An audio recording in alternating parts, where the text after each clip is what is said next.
Hi ಎಲ್ಲರಿಗೂ. ಇವತ್ತೇನಪ್ಪ ಅಂತಂದರೆ ಶಬರಿಮಲೆಗೆ 6 ದಿನ ಟ್ರಿಪ್ ಹೋಗ್ತಾಯಿದ್ದೀನಿ. ಸೊ ಅದರದ ಮೊದಲನೇ ದಿನದ ವೀಡಿಯೋ ಪಿಕಪ್ ಮಾಡಿದೆ, ವಿಕಾಸ್ ಪಡಕ್ಕೆ ಹೋಗ್ಬಿಟ್ಟು. ಏನಪ್ಪ ಅಂತಂದರೆ ಗೊತ್ತಿರೋರು, ಸೊ ಅದಕ್ಕೆ ನಮ್ಮ ಟ್ರ್ಯಾಕ್ಟರ್ನ ಬಿಟ್ಬಿಟ್ಟು ಸೊ ವ್ಯಾನ್ ಎತ್ಕೊಂಡು ಶಬರಿಮಲೆ ಕಡೆ ಹೊಟ್ಟಿದ್ದೀವತ್ತು.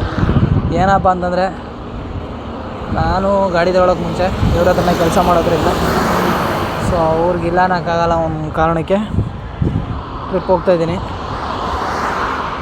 ಇದು ಶಬರಿಮಲೆಗೆ ಹೋಗುವ ಮೊದಲನೇ ದಿನದ ವಿಡಿಯೋ. ಸೊ ನಾನು ಪಂಚವಳ್ಳಿ, ಗೋಣಿಕೊಪ್ಪ ರೂಟಲ್ಲಿ ಹೋಗ್ತಾಯಿದ್ದೀನಿ. ಗೋಣಿಕೊಪ್ಪ ಆದಮೇಲೆ ಕುಟ್ಟ ಆದಮೇಲೆ ಟೋಲ್ಪಟ್ಟಿ ಆದಮೇಲೆ ಚೆಕ್ ಪೋಸ್ಟಲ್ಲಿ EP ಎಲ್ಲ ಕಟ್ಟಿ ಮತ್ತು ಮಾನಂದವಾಡಿ ಕಲ್ಪೇಟ ಕಡೆ ಕ್ಯಾಲಿಕೇಟ್ ಬಂದಿದ್ದೀನಿ. ಸೊ ಕತ್ಲೆ ಆದ್ರಿಂದ ಕ್ಯಾಲಿಕೇಟ್ ಬೆಲ್ಟ್ನ ವಿಡಿಯೋ ಮಾಡೋಕ್ಕಾಗಿಲ್ಲ. ನಾಳೆ ದಿನದ ಬೆಡ್ನ ನಾಳೆ ಹಾಕ್ತೀನಿ. ಬಾಯ್. ಲೇಟ್ ಆಗಿದೆ ಇವತ್ತು.